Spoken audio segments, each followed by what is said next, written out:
It's also my pleasure to get to speak to you this evening and thank Mary and all of the staff at the embassy for hosting us in this fantastic, beautiful setting. I heard some people say that if this was a big reason to come to Prague, that they had heard from other colleagues at embassies that this is a must-see spot, and if you ever get the chance to come inside. So I think this is a highlight for many people. I also have the great honor tonight to recognize all of our outstanding colleagues, but two advising centers in particular.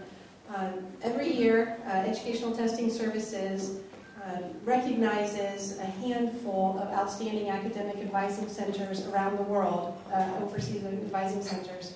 And this year we're really incredibly honored and proud to have in our mix and here tonight representatives from two of those outstanding centers recognized this year. I think it's especially, I haven't asked Eileen this, but a theme I noticed, at least for these two centers, is that they both had pretty difficult years in the recent past, not just 1 year. Want to please join me in congratulating Victor and Kevin from the Belarus Advising Center.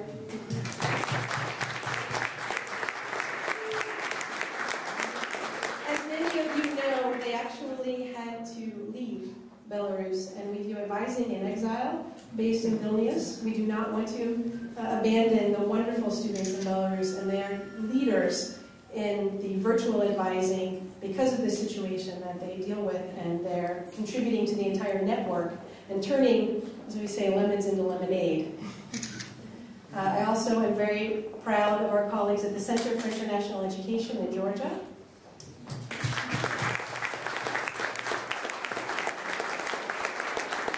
They are real leaders in the last year in working with internally displaced peoples and very excluded populations within the Republic of Georgia, and I wanted to invite Nino Chinchaladze on behalf of her colleagues to say a few words. Thank you. Good evening, everybody, and thank you for inviting us here.